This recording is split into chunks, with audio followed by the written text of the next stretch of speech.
Shalom, mis amados hermanos, bendiciones, bienvenidos a esta transmisión de media semana.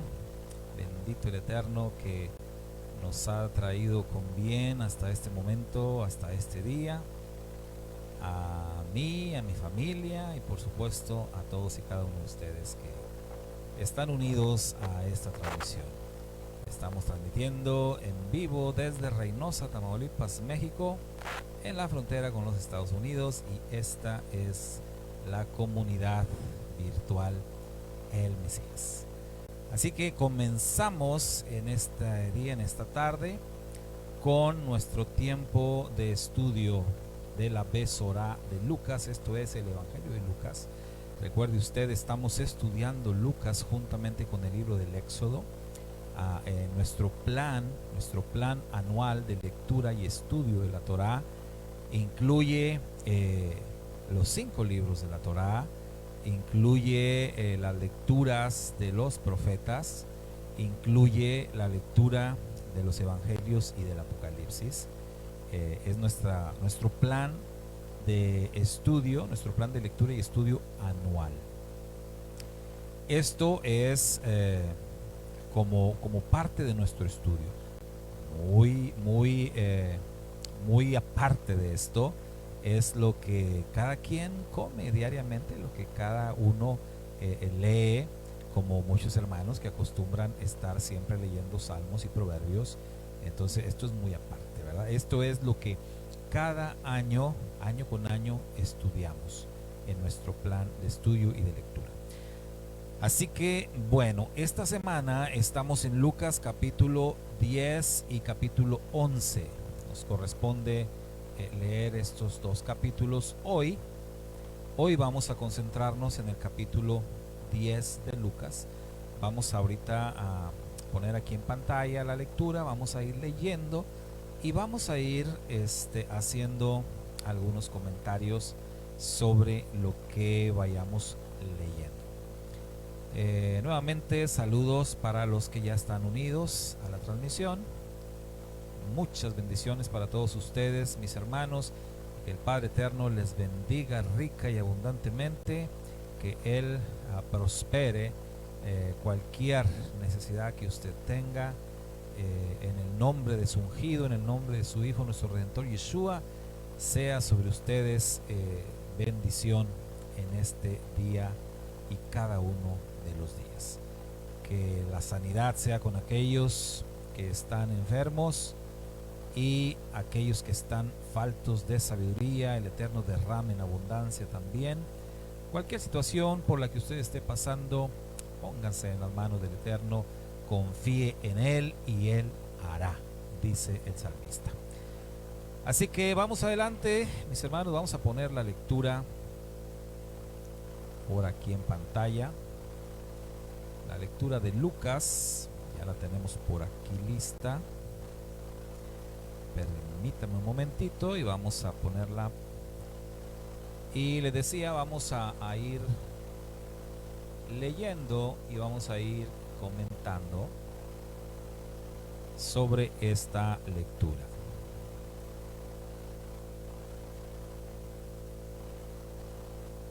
Bien, ya la tenemos por aquí.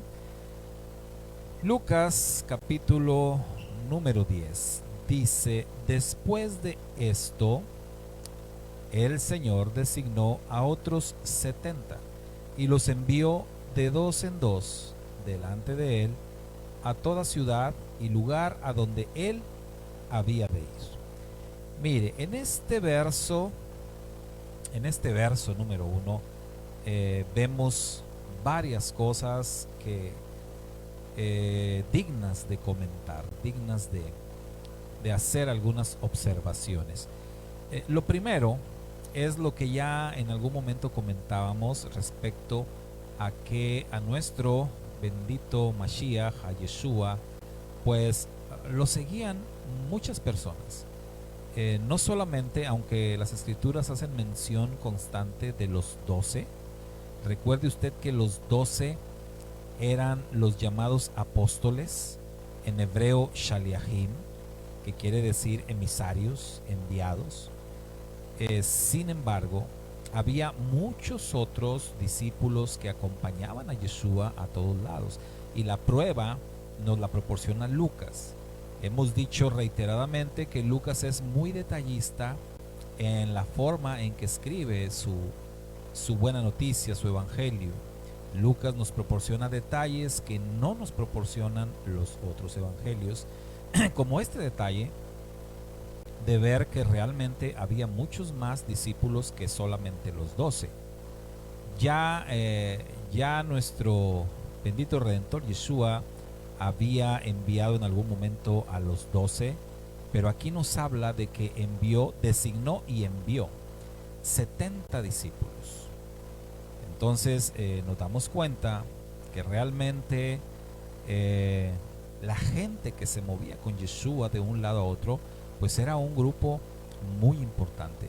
Cuando hablamos de 70 discípulos, estamos hablando de un grupo de personas que estaban totalmente consagrados y comprometidos con la visión del maestro, y que el maestro los había preparado, que los había entrenado para esto y que los está enviando como a una forma de poner en práctica lo que habían aprendido.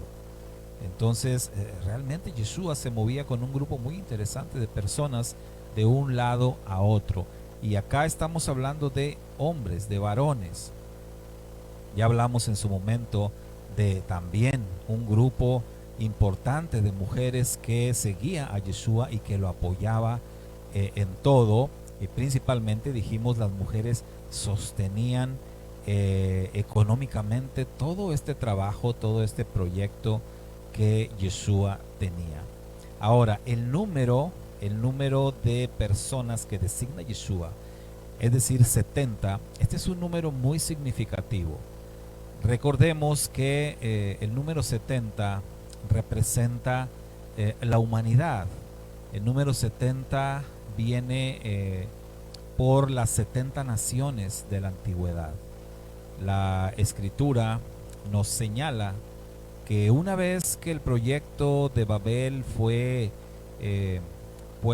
echado abajo directamente por el Eterno, la humanidad de aquel tiempo se retiró de la ciudad de Babel y del proyecto Babel, y según los idiomas que se formaron, así se formaron distintas naciones, y se habla de 70 naciones que se formaron en total en la antigüedad, de tal modo que el número 70 representa el total de la humanidad, representa el mundo. Entonces, cuando Yeshua designa 70, es una forma de decir que el mensaje de Yeshua, que la visión de Yeshua era todo el mundo, que la tarea de Yeshua era llegar a todas las naciones. Eso es lo que representa este número 70, este número de discípulos.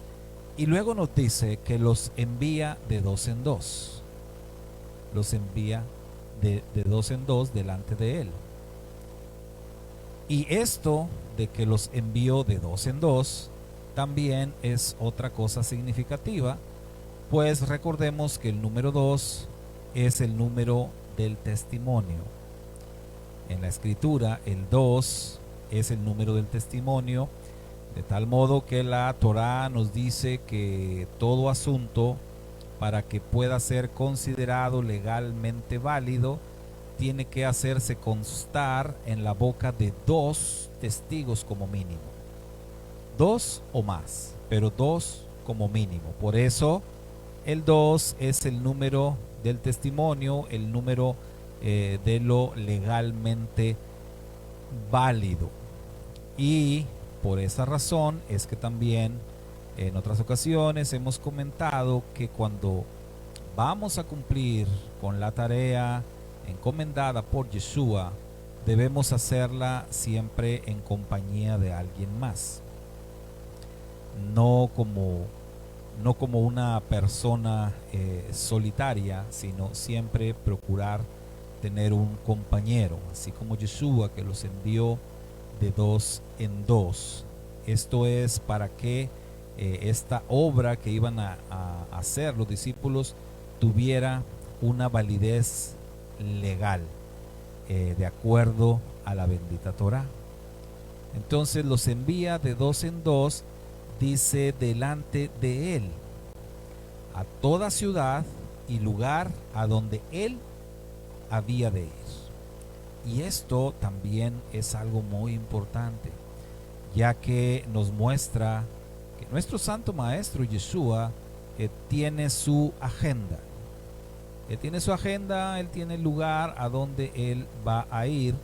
Y esto nos enseña a nosotros que tenemos que seguir la agenda del Maestro, que nosotros no somos quienes hacemos la agenda, que nosotros no somos quienes decidimos lo que queremos hacer y cómo lo queremos hacer y a dónde queremos ir, sino que tiene que ser Él quien nos dirija, tiene que ser Él quien nos envíe, y nosotros tenemos que ir a donde Él va a ir. Esto es sumamente importante.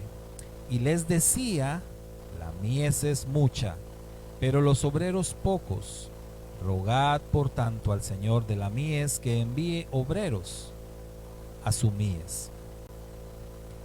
Y cuando él dice esto y vemos nosotros 70 discípulos bien preparados, bien entrenados por nuestro Santo Maestro, 70 discípulos bien comprometidos con la tarea, y luego escuchar a Yeshua decir que la mies es mucha y los obreros pocos. Bueno, esto es de verdad algo que nos pone a reflexionar y nos pone a pensar, puesto que hoy en día muchísimas congregaciones en el mundo quisiéramos tener 70 discípulos consagrados, comprometidos con la obra, y bueno, no los tenemos. Yeshua los tenía, y sin embargo decía, pues no es suficiente, no alcanza, el trabajo que se tiene que hacer es mucho, estos 70 que tenemos pues no van a alcanzar para hacerlo. Entonces tenemos que rogar al Señor de la mies que envíe más obreros. Esto es algo impresionante, pero también es algo que nos recuerda que una de las tareas fundamentales en el reino de Dios es la plegaria. Una tarea fundamental en el reino del Eterno es la oración. Tener siempre un buen equipo de oración, tener personas comprometidísimas con la oración es sumamente importante. Lo veíamos en la porción semanal cuando hablábamos de la guerra contra Amalek la semana pasada, y la figura de Moisés orando arriba de la montaña y a Aarón y Ur sosteniendo sus manos. Esta figura de la plegaria es sumamente importante, que señala la bendita Torá. Era la victoria del pueblo de Israel dependía de la plegaria, dependía de la oración, no de la fuerza, no de la fiereza con la que luchaba Josué y su ejército, sino de la plegaria que Moisés estaba elevando al Todopoderoso. Esto mismo también lo vemos en el reino de Dios, en la tarea que Yeshua nos ha encomendado. No es solamente la capacidad de los obreros, no es solamente la capacidad de los discípulos, sino es que haya personas que están elevando plegaria, que están soportando la tarea a través de la oración. Y por eso es que en este contexto de enviar a los 70, Yeshua dice que es necesaria la oración.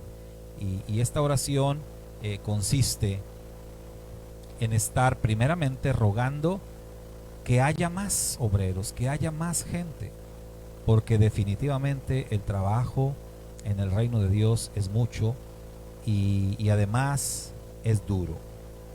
Dice el verso 3: id, mirad que os envío como corderos en medio de lobos.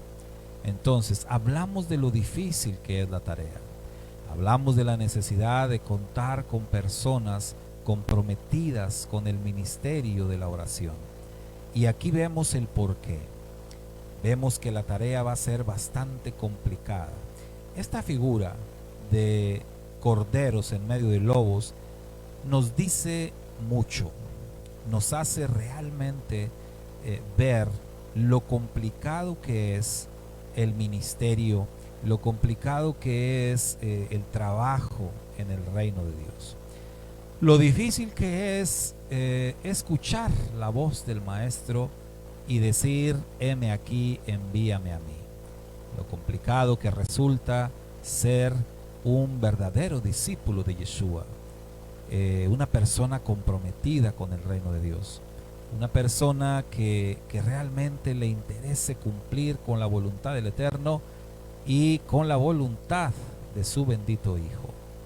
Esto, por supuesto, incluye entrar en este plan, entrar en este proyecto de ser un cordero en medio de lobos. Cuando uno realmente entiende esta figura, pues es de pensarse. Pensamos en esto y los corderos en medio de lobos. ¿Qué pasa cuando lo pensamos así, lo razonamos así? ¿Qué pasa con un grupo de corderos que se encuentran en medio de lobos? Bueno, la naturaleza nos señala que los lobos van a ser implacables con los corderos y que obviamente van a buscar atacarlos y devorarlos. Entonces, si Yeshua utilizó esta figura, es porque Él nos está transmitiendo la idea de lo complicado y de lo difícil que va a ser el cumplir con la tarea que Él nos encomienda. No es absolutamente nada fácil, mi hermano, mi hermana. Pero precisamente el hecho de que no sea fácil es lo que nos debe de desafiar, nos debe de alentar y nos debe de inyectar emuná, es decir, fe. Porque esto debe despertar en nosotros la confianza en el Todopoderoso. No la confianza en nuestras fuerzas, no la confianza en nosotros mismos, sino la confianza en el Todopoderoso. Y saber que esto es una tarea del Eterno y que es el Eterno el que la va a sacar adelante. Por eso dice el verso 4, no llevéis bolsa, ni alforja, ni sandalias, y a nadie saludéis por el camino. O sea, además de lo ya complicada que resulta la tarea, según lo enseña el maestro, todavía aparte dice, no lleves nada. No lleves nada, ni bolsa, ni alforja, o sea, no lleves equipaje, no lleves provisiones, no lleves nada. Y a nadie saludéis por el camino. Esto no se trata de ser grosero ni no. Se trata de estar concentrado en la tarea. La tarea va a ser dura, va a ser difícil y tienes que estar sumamente concentrado. No te debes de distraer en lo absoluto en lo que es el cumplimiento de esta tarea que el maestro te encomienda. Esta es la idea, esto es lo que él está transmitiendo a los 70. Esta tarea monumental de buscar a las ovejas perdidas de la casa de Israel por todo el mundo, porque de eso se trata la tarea. ¿Se acuerda que iniciando el capítulo inicia nombrando 70 y dijimos esos 70 representan el mundo, todas las naciones? Y esto es un ensayo de lo que en su momento Yeshua iba a hacer, su gran proyecto de buscar a las ovejas perdidas de la casa de Israel en las 4 esquinas del mundo. Entonces es una tarea monumental, es una tarea difícil, una tarea complicada, con mucha oposición, con muchos obstáculos, con muchas carencias, con muchas dificultades, y hay que estar concentrados en esa tarea. En cualquier casa, dice el verso 5, en cualquier casa que entréis, decid primero Shalom Aleichem. La expresión hebrea es Shalom Aleichem, paz a vosotros. Esta versión dice paz sea a esta casa o paz a esta casa. En el hebreo, repito, la expresión es Shalom Aleichem, paz a vosotros, o que la paz sea con ustedes, con los moradores de la casa. Y esto es, podríamos verlo como un saludo. Shalom es una palabra que usamos mucho, la usamos como un saludo, pero cuando hemos estudiado la profundidad que tiene la palabra Shalom, hemos entendido y hemos aprendido que Shalom es mucho más que un saludo. Shalom es realmente una bendición. Shalom es una transferencia de poder. Cada vez que tú le dices a otra persona Shalom, y se lo dices con convicción, se lo dices con gozo, se lo dices realmente sabiendo lo que estás diciendo, lo que estás haciendo es transferirle poder a esa persona. Estás bendiciendo a esa persona. Y por eso dice Yeshua, lo primero que ustedes van a hacer cuando entren en un lugar, cuando entren en una casa, lo primero que tienen que hacer es bendecirla. Bendecir. Ustedes son portadores de bendición. Ustedes han recibido un poder del cielo, y ese poder del cielo tienen que darlo más allá, tienen que compartirlo, tienen que dárselo a las personas. Entonces, en todo lugar donde llegues, vas a decir que la paz sea en esta casa. Y mira, hermano, hermana, yo no sé si lo has hecho, y si no lo has hecho, pues hazlo, y te vas a dar cuenta cuán bendecido es esta práctica. Cuán bendecido es cuando tú de todo corazón le dices a una persona que la paz sea contigo, que la paz del Eterno sea contigo. Nos hemos acostumbrado nosotros a utilizar la palabra Shalom. La gente que no está acostumbrada y que no conoce el término, si tú les dices Shalom, pues a veces te preguntan, ¿y qué es eso? ¿Y de qué se trata? Y siempre es bueno el dar una explicación acerca del significado de la palabra Shalom. No solamente decirles que significa paz, sino decirles, mira, Shalom es una bendición del cielo. Cuando yo te digo Shalom, lo que estoy haciendo es compartirte una bendición del cielo. Tú eres bendecido cuando yo te digo Shalom. Entonces, de eso es de lo que se trata. Dice el verso 6, y si hay allí un hijo de paz, vuestra paz reposará sobre él, pero si no, se volverá a vosotros. ¿Qué verso tan más interesante este, ¿no? Somos portadores del poder del Eterno, somos portadores de la bendición del Eterno, pero las bendiciones no se reparten a diestra y siniestra. Es decir, tiene que haber condiciones favorables. Esto es como la parábola del sembrador, cuando dice Yeshua, el sembrador salió a sembrar, y el sembrador pues arroja la semilla, la preciosa semilla va siendo ahí arrojada, pero hay diferentes clases de terreno donde la semilla cae.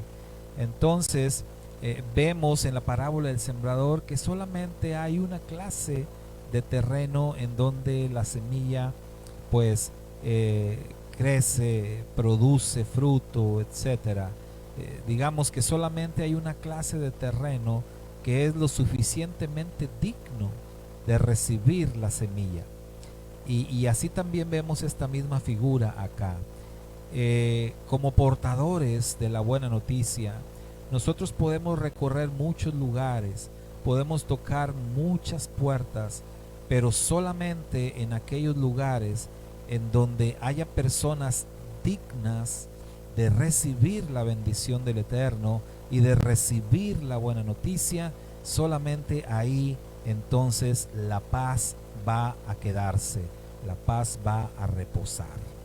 Entonces, por eso es que aquí pone una condición. Entonces no es nada más de que yo llego, toco la puerta, me abren la puerta, me sale una persona, me dice buenos días y yo le digo Shalom Alejem o la paz sea en esta casa y ya, la paz, ya el hogar se queda bien bendecido. No, la condición es que en esa casa, que en ese lugar se encuentre un hijo de paz. Esta expresión, un hijo de paz, es una persona que sea digna, una persona que esté abierta a recibir el mensaje del Señor, a recibir la palabra, una persona que sea sensible a la voz del Eterno, una persona que se comprometa, una persona que se interese en conocer, en saber, una persona que diga, sí, yo quiero aprender, háblame más de la palabra, yo quiero. Entonces, bajo esas condiciones, dijo el maestro, la paz, es decir, la bendición, permanecerá ahí, se quedará ahí. Pero tiene que cumplirse esa condición. Y una vez que se cumple esa condición, dijo Yeshua, permaneced entonces en esa casa, comiendo y bebiendo lo que os den, porque el obrero es digno de su salario. No os paséis de casa en casa. En cualquier lugar donde entréis y os reciban, comed lo que os sirvan. Vea usted en estos versos cómo se hace énfasis en el término comer y beber. En el término comer, beber, permanecer, no te pases a otra casa, quédate ahí, porque está aquí señalándonos lo importante que es dentro del plan de nuestro Santo Maestro Yeshua y de nuestro Padre Eterno para cumplir con la tarea de que el reino de Dios se vaya instalando, vaya tomando forma en esta tierra, vaya avanzando. Nos da aquí una idea de lo importante que es el tema de comer y beber. Es decir, la convivencia, el compañerismo, el desarrollar esa relación, esa cercanía, es una parte fundamental entre los discípulos. Las relaciones entre discípulos, las relaciones dentro del reino de Dios no deben de ser relaciones frías, no deben de ser relaciones distantes, deben de ser más bien relaciones íntimas. Y qué cosa más íntima que sentarse juntos a la mesa, que comer juntos, compartir el pan y la sal. La figura de comer y beber juntos dentro del pacto del Eterno, usted sabe, mi hermano, es fundamental. Por eso es que cuando Yeshua renovó el pacto del Eterno con su pueblo Israel, nos dice que partió el pan y comió y dio a comer a sus discípulos, y levantó la copa y bebió y dio beber a sus discípulos. Esto es la relación de pacto. Esto es realmente una clave en lo que es el reino de Dios. El tener ese compañerismo, el tener esa intimidad entre los discípulos. Por eso les dice, cuando ustedes encuentren un hijo de paz, ya no tienen necesidad de seguir, de ir más a otra casa o andar de casa en casa. Tienes que quedarte ahí y ahí vas a establecerte, ahí vas a preparar a ese discípulo, ese hogar, ahí te vas a tomar un tiempo, ahí vas a entrar, ahí vas a comer con ellos, etcétera. Esa es la figura que nos da acerca de cómo va a funcionar el establecimiento del reino de Dios. Sanad a los enfermos que haya ahí en esa casa y decidles: se ha acercado a vosotros el reino de Dios. Esta figura, mis hermanos, de sanar a los enfermos es algo también tanto literal como simbólico. Sanar a los enfermos, usted sabe que hay enfermedades físicas y hay enfermedades espirituales, hay enfermedades emocionales, y todas las personas necesitan ayuda. Todas las personas que están bajo cualquier tipo de enfermedad necesitan ayuda. Y qué mejor que la ayuda del Dios del cielo. Qué mejor que sea el Eterno quien llegue a sus vidas y sane todas sus enfermedades, las físicas, las espirituales y las emocionales. Entonces, qué bendición que nosotros seamos portadores de ese mensaje, que nosotros recibamos del Eterno ese poder para ir con las personas y decirles que llevamos esa encomienda de parte del Eterno. Y mire que la palabra del Eterno dice que si la persona es digna, si hay una persona digna en un hogar, entonces la tarea del discípulo se va a poder realizar. Y entonces la sanidad va a llegar a ese hogar. Solamente que la persona tiene que ser digna de recibir el mensaje, y juntamente con el mensaje viene la bendición, viene también la sanidad. Hace tiempo nosotros llevamos a cabo un proyecto en donde salíamos a recorrer las calles y salíamos a tocar las puertas de las casas, y lo que le decíamos a las personas era más que nada que queríamos orar por ellas. Les preguntábamos si en ese hogar, en esa casa, había alguien con alguna necesidad de oración, había algún enfermo, había alguien que realmente necesitara el poder de la plegaria, y todo lo que queríamos era orar por las personas. Y pues era una manera bastante efectiva de tener un acercamiento con la gente, porque pues ¿quién no tiene necesidades? ¿Quién no tiene realmente algo que pedirle a Dios? Pero bueno, esa experiencia también nos sirvió para darnos cuenta de que hay muchísima gente muy dura de corazón, que se niegan a la idea de orar o de pedirle a Dios o de que se ore por ellos. Entonces fue una experiencia también para nosotros de comprobar esto que nos dice Lucas, de que se tiene que cumplir el requisito de que la persona sea digna, de que la persona sea un hijo de paz. Y nos sirvió para darnos cuenta que no es tan sencillo el encontrar un hijo de paz. Más bien ocurre mucho, con más frecuencia, lo que dice el verso 10, cuando dice: pero en cualquier ciudad donde entréis y no os reciban, salid a sus calles y decid: hasta el polvo de vuestra ciudad que se pega a nuestros pies, nos lo sacudimos en protesta contra vosotros. Empero sabed esto, que el reino de Dios se ha acercado. Os digo que en aquel día será más tolerable el castigo para Sodoma que para aquella ciudad. Nos damos cuenta entonces que el tema, mejor dicho, que el mensaje de que el reino de Dios se ha acercado es algo que tiene que ser una realidad tanto para el que recibe el mensaje como para el que no lo recibe. Es decir, tiene que haber una certeza para el hijo de paz, para aquel que recibe el mensaje. Tiene que haber una certeza que el reino de Dios se ha acercado a su vida. Y para aquel que rechaza el mensaje, aquel que no quiere saber nada, también tiene que tener la certeza de que el reino de Dios se acercó y él lo rechazó. Por eso es que el maestro dijo: si no te reciben, tienes que hacer esto. Y vea, esto es algo duro, esto es algo difícil, esto es incluso puede sonar como hasta grosero, puede sonar hasta temerario, peligroso, ¿sí?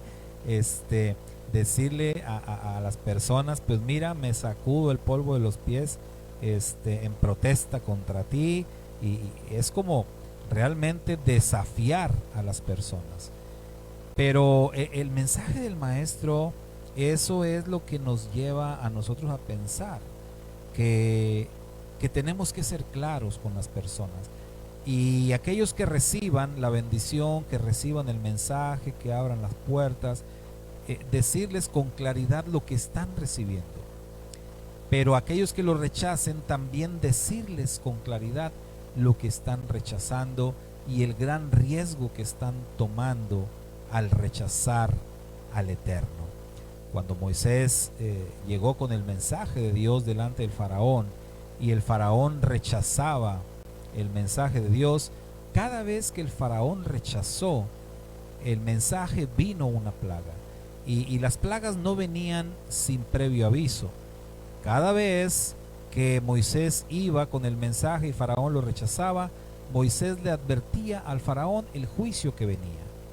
Cada plaga le advirtió, va a venir esto, va a venir esto. Entonces, esto es lo que Yeshua está diciendo. Si las personas rechazan el mensaje, tienes que ser claro con ellos. Esto de sacudirse el polvo de los pies, lo que dice acá es una forma simbólica. Nos está diciendo, tú tienes que hacerle ver a la persona que está cometiendo un gran error al rechazar el mensaje de Dios. Tú tienes que hacerle ver a la persona el gran riesgo, el gran peligro en el cual se está envolviendo al rechazar el mensaje de Dios. Por eso el verso 12 dice, os digo que en aquel día será más tolerable el castigo para Sodoma que para aquella ciudad. Y recordando lo que pasó con Sodoma, Sodoma fue destruida, y fue destruida de una manera tremenda, con fuego y azufre que llovió del cielo, y ese fue un castigo terrible. Pero acá dice que aquellos que rechazan el mensaje del Eterno, aquellos que rechazan el mensaje de Yeshua, se hacen acreedores a un castigo todavía peor que el de Sodoma. Y por eso tenemos que advertirles el gran riesgo que toman al rechazar el mensaje. El verso 13 dice, ay de ti, Corazín, ay de ti, Betsaida, porque si los milagros que se hicieron en ustedes hubiesen sido hechos en Tiro y Sidón hace tiempo, que se hubieran arrepentido, sentados en cilicio y ceniza. Por eso, en el juicio será más tolerable el castigo para Tiro y Sidón que para vosotras. Estas ciudades que son mencionadas, Corazín, Betsaida, eran ciudades de las cuales el maestro, nuestro santo maestro Yeshua, recorría. Por eso dice que ahí en esas ciudades se hicieron grandes milagros. El maestro hizo grandes maravillas en esos lugares. En toda la región de Galilea se hicieron tremendos milagros por parte de Yeshua. Y por eso dice, si todos esos milagros se hubieran hecho en Tiro y en Sidón, que eran ciudades, digamos, pues más paganas, ciudades donde había gente más malvada, y dice el maestro, esas ciudades sí hubieran valorado esos milagros y sí se hubieran arrepentido. Y tú no quieres arrepentirte, a pesar de que has visto grandes señales y grandes maravillas. Y por eso hay un juicio más tolerable. Este tema del juicio, este tema de los castigos, nos hace ver que ciertamente hay diferentes tipos de castigos, que hay diferentes tipos de juicios, puesto que también hay diferentes tipos de pecados. Y un ejemplo de esto que dice Yeshua, de que Tiro y Sidón se hubiesen arrepentido, un ejemplo de esto lo vemos con lo que pasó con Nínive. En Nínive, el libro del profeta Jonás y el mensaje predicado a Nínive, en donde Nínive se arrepintió, siendo Nínive aquella capital de Asiria, aquel imperio tremendamente pagano. Sin embargo, Nínive se arrepintió. Toda la gente, toda la ciudad se arrepintió, se vistieron de cilicio, se echaron cenizas hasta los animales, ayunaron, en fin. Hubo arrepentimiento, respondieron de manera positiva al mensaje, digamos sin ser testigos de muchas señales y de muchas maravillas, solamente porque recibieron el mensaje de advertencia del profeta. Y ese es un testimonio fiel de lo que Yeshua está diciendo acá, de que lamentablemente muchas personas o ciudades incluso que forman parte del pueblo de Dios, en donde han sido testigos de tremendas maravillas, de tremendas señales de parte del Eterno, y sin embargo no quieren arrepentirse, es decir, no quieren corregir el rumbo. El arrepentimiento, mis hermanos, es regresar. La palabra arrepentimiento viene del hebreo teshuvah, que quiere decir regresar, regresar al Eterno, regresar al pacto, regresar a lo correcto, regresar a la palabra de Dios, regresar a la obediencia a los mandamientos. Eso es arrepentirse. Y dice Yeshua que había ciudades en donde se habían hecho muchas señales y muchos milagros y ni así se arrepentían. Esto es una figura de las personas y cómo hay muchas personas, o habemos muchas personas que hemos recibido de parte de Dios muchos milagros. Hemos recibido de parte de Dios muchas, múltiples bendiciones. Y a pesar de ver tantos milagros, a pesar de recibir tantas bendiciones en nuestra vida, seguimos endureciendo nuestro corazón, sin querer caminar en obediencia al Eterno. Y por otro lado, hay personas que sin haber recibido tanta bendición, escuchan una vez el mensaje y se arrepienten de todo corazón y con toda sinceridad. Esto es un ejemplo del cual hay muchísimo que aprender. ¿Y tú, Capernaum, acaso serás elevada hasta los cielos? Hasta el Hades serás hundida, dice el verso 15. El que a vosotros escucha, a mí me escucha. Y el que a vosotros rechaza, a mí me rechaza. Y el que a mí me rechaza, rechaza al que me envió. Esto es una cadena de mando muy claramente definida. Lo de Capernaum, bueno, es otro ejemplo de otra ciudad que confiaba mucho en sí misma. Capernaum representa a las personas que confían mucho en sí mismos, que confían mucho en lo que hacen. Las personas que creen que están haciendo lo correcto, que creen que están bien delante de Dios. Aquellas personas que se sienten muy seguros de su salvación, que casi sienten que ya tienen un pie en el cielo. Eso es lo que representa Capernaum. Pero qué duro cuando dice, crees que vas a elevarte al cielo, que vas a estar en el cielo, y hasta el infierno serás enviada, serás hundida. Qué tremendo es esto, de verdad. Mucho que pensar en esta palabra. Y decíamos, la cadena de mando del verso 16. Yeshua fue enviado por el Eterno. Yeshua descendió de los cielos, enviado por el Padre, por el Creador del universo. A su vez, Yeshua envía a sus discípulos diciendo, como el Padre me envió a mí, yo los envío a ustedes.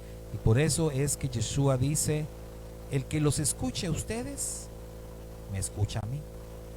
Pero el que los rechace a ustedes, me rechaza a mí. Y al rechazarme a mí, automáticamente rechazan al Padre, que es quien envió a Yeshua. Así es como funciona la cadena de mando. Y esto es una cosa que también tiene que ser aclarada para aquellas personas que escuchan el mensaje. Nosotros tenemos que acreditarnos como quienes somos, enviados del Santo Maestro Yeshua, y decir a la vez que Yeshua fue enviado por el Padre. Por lo tanto, somos mensajeros del Dios Altísimo, mensajeros del Creador del universo. Y las personas tienen que tener claro que si nos rechazan a nosotros y rechazan nuestro mensaje, están rechazando el mensaje del Eterno y están rechazando al Eterno mismo. Verso 17. Los 70 regresaron con gozo, diciendo: Señor, hasta los demonios se nos sujetan en tu nombre. Y él les dijo: yo veía a Satanás caer del cielo como un rayo. Mirad, os he dado autoridad para hollar sobre serpientes y escorpiones y sobre todo el poder del enemigo, y nada os hará daño. Sin embargo, no os regocijéis en esto de que los espíritus se os sometan, sino regocijaos de que vuestros nombres están escritos en los cielos. En aquella misma hora, él se regocijó mucho en el Espíritu Santo y dijo: te alabo, Padre, Señor del cielo y de la tierra, porque ocultaste estas cosas a sabios y a inteligentes y las revelaste a niños. Sí, Padre, porque así fue de tu agrado. Todas las cosas me han sido entregadas por mi Padre, y nadie sabe quién es el Hijo sino el Padre, ni quién es el Padre sino el Hijo y aquel a quien el Hijo se lo quiera revelar. Qué tremenda palabra esta. Vea cómo los discípulos se gozan. ¿Y sabe por qué se gozan? Porque está escrito: el hacer tu voluntad, Dios mío, me ha sido agradable. El hacer tu voluntad me ha agradado. Nada hay que pueda producir mayor placer, un mayor gozo en el ser humano que hacer la voluntad de Dios. Cuando tú estás haciendo la voluntad de Dios, cuando tú estás cumpliendo la voluntad del Padre, eso, mi hermano, mi hermana, no tiene punto de comparación. La sensación de gozo, de satisfacción que puede sentir una persona que está obedeciendo al Padre, de verdad no hay nada que se le compare. Por eso es que los discípulos, los 70, después de haber hecho la voluntad de Yeshua, de cumplir con lo que se les encomendó, regresan gozosos, sumamente contentos de haber cumplido y de ver las maravillas. Además, ellos vienen súper emocionados, platicando las experiencias que vivieron, y Yeshua se emociona con ellos, comparte el gozo con ellos y les dice: está bien, o sea, todo está muy bien, pero ¿saben qué? No se alegren tanto de esto. O sea, como diciendo, no se envuelvan tanto en el tema de las obras, de los milagros, de que los demonios se sujetaron. Está bien, o sea, todo eso está bien, pero como diciendo, no se enreden tanto en eso. Esas son cosas que son parte de. Pero aquí, lo verdaderamente importante, por lo cual ustedes sí se deben de gozar, y mucho, es de saber que vuestros nombres están escritos en los cielos. Y vea usted, hermano, hermana, de verdad quiero que vea este detalle, de que cuando Yeshua dice esto, vea que anteriormente, cuando se refiere a Capernaum, que dijimos que representa a aquellas personas que creen, las personas que creen que tienen la salvación ya comprada y que ya tienen un pie o hasta los dos en el cielo, y Yeshua les dice: serás hundida hasta el infierno. Pero vean cómo ahora Yeshua dice quienes sí realmente pueden confiar que sus nombres están escritos en los cielos. ¿Quiénes son? Aquellos que obedecen, los obedientes, los que llevan a cabo la voluntad del Padre, los que se esfuerzan en el trabajo del reino, los que son enviados como corderos en medio de lobos, los que tienen fe y dependen del Eterno y no llevan bolsa ni alforja ni nada, los que buscan los hijos de paz, los que bendicen a los hijos de paz, los que se enfrentan a los demonios, los que se esfuerzan en extender el reino de Dios. Esos son los que, dice Yeshua, gócense de saber que sus nombres están escritos en los cielos. Y en esa misma hora, dice Lucas, el mismo Yeshua se regocijó. Y dice, se regocijó mucho en el Espíritu, en el Ruach HaKodesh, el Espíritu Santo. Y expresó estas tremendas palabras de alabanza al Padre Celestial al ver las maravillas que habían sido hechas con estos 70 discípulos. Y decir, te alabo, Padre, Señor del cielo y de la tierra, porque a pesar de que muchas personas que se creen sabias, que se creen inteligentes y se han esforzado por descubrir y por conocer los misterios de Dios, no han podido descifrarlos. Y sin embargo, tú, Padre, en tu gran sabiduría, has querido revelarle estas cosas a los niños. Y vean cómo se refiere a los discípulos, como los niños. Es decir, aquellos que quizás no tenían una gran preparación, que no habían estudiado tanto, pero el Eterno quiso revelarles a ellos los grandes misterios del reino de Dios.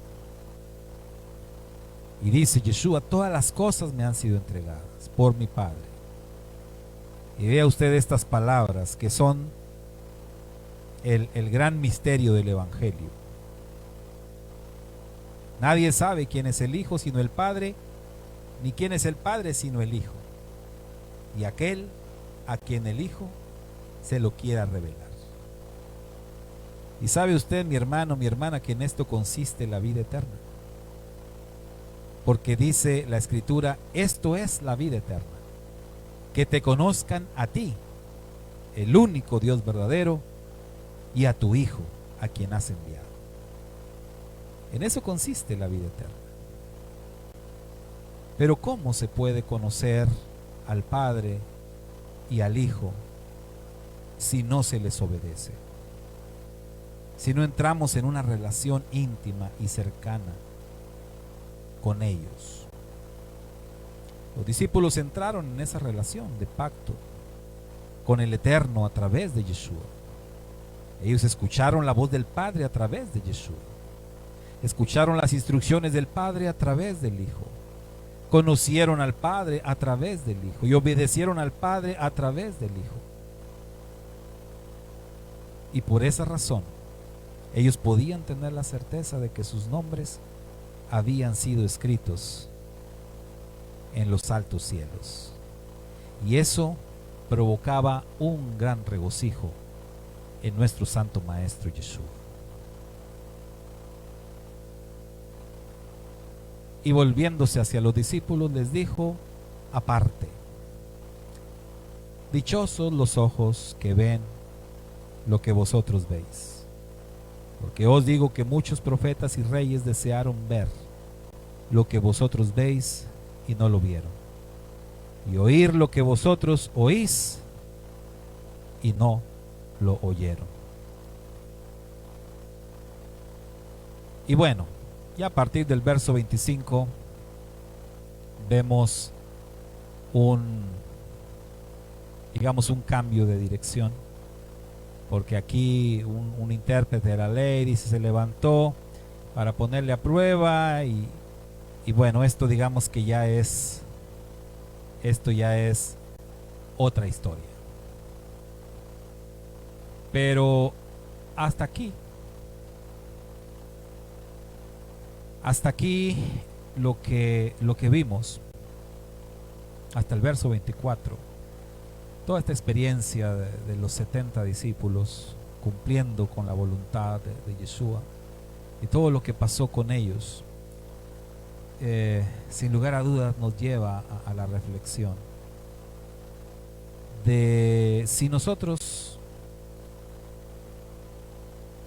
hubiésemos sido parte de ese grupo selecto. Si nosotros hoy día somos parte de ese grupo selecto, porque esos 70 discípulos nos representan a todos los discípulos de todo el mundo. Como dijimos, el número 70 es el número de todas las naciones. Y hoy en día hay discípulos de Yeshua en todas las naciones. ¿Realmente formamos parte de ese grupo selecto? ¿Qué tan comprometidos estamos con el reino de Dios? ¿Qué tan comprometidos estamos con la visión de Yeshua? ¿Qué estamos haciendo ahora mismo para cumplir con su voluntad? Aquello fue un ensayo. Después vendría ya la tarea en serio. Cuando Yeshua se fue de este mundo y le dijo a todos los discípulos reunidos con él allá en el monte de los olivos, cuando delante de ellos él regresó al cielo, pero antes de irse encomendó esa tarea monumental de ir y predicar el evangelio a toda criatura, ir y hacer discípulos a todas las naciones. Vayan y sean mis testigos hasta lo último de la tierra.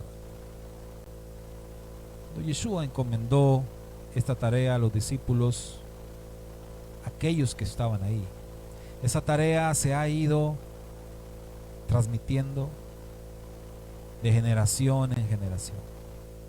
La estafeta se ha ido pasando de generación en generación hasta llegar a nosotros.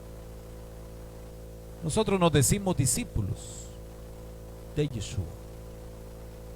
Conocemos esa parte y conocemos esa tarea.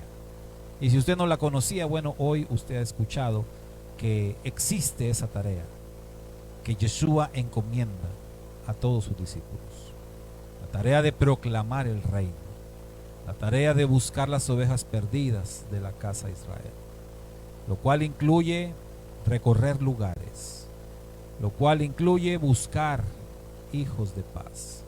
Lo cual incluye bendecir a las personas. Lo cual incluye sanar a los enfermos de enfermedad física, espiritual, emocional. Lo cual incluye enseñarles la voluntad de Dios. ¿Qué tan comprometidos estamos con toda esta tarea? Lo cual incluye el saber que somos corderos en medio de lobos, lo cual incluye dependencia del Eterno, lo cual incluye saber que enfrentamos obstáculos, que enfrentamos carencias, dificultades, y peor que se van a poner las cosas, lo cual incluye tener una gran fe y una dependencia total del Eterno. La tarea no ha cambiado, hermanos, la tarea sigue viva, la tarea está ahí. Y hoy en día, al igual que hace 2000 años, las palabras del maestro siguen todavía retumbando en el ambiente.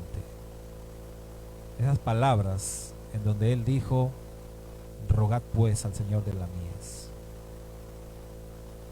que envíe más obreros, porque el trabajo es mucho y los obreros son pocos. Esas palabras tremendas que dijo Yeshua hace 2000 años, hoy en día, lamentablemente, siguen siendo una realidad. No debería, porque después de 2000 años, la lógica, el sentido común, nos dicen que después de 2000 años esto tendría que haber crecido mucho. Y no debería de haber carencia de obreros. No debería de haber carencia de gente comprometida. Esto tendría que estar lleno de personas comprometidas con la tarea. Esto tendría que estar lleno, las congregaciones tendrían que estar llenas de discípulos dispuestos a dar su vida por el Maestro. Pero no es así. La tarea que sigue entonces siendo una prioridad es la plegaria. Es el ruego al Padre. Envía más obreros. Envía más obreros. Padre, a la verdad la mies es mucha y los obreros pocos. Otra vez te rogamos con todo nuestro corazón que envíes más obreros a tu mies. Envíanos ayuda, envíanos apoyo. Mucho es el trabajo de sembrar la tierra, como dice el canto. Ayúdanos, Padre. Levanta a nuestro alrededor más personas comprometidas con esta santa tarea. En los tiempos complicados que se aproximan cada vez más, tú levantes personas decididas, valientes, comprometidas a toda prueba, para sacar adelante la tarea que nuestro Santo Maestro nos encomendó. Te damos gracias, Padre Eterno, por esta palabra, y que realmente este mensaje toque nuestro corazón y nos lleve a dar un pasito más hacia el compromiso contigo. En el nombre y por los méritos de tu ungido Yeshua HaMashiach. Amén y amén. Bien, mis hermanos, pues es todo por hoy. Que el Padre Eterno les bendiga mucho y que el Padre Eterno ponga en ustedes el querer y también el hacer por su buena voluntad. Shalom, shalom y bendiciones.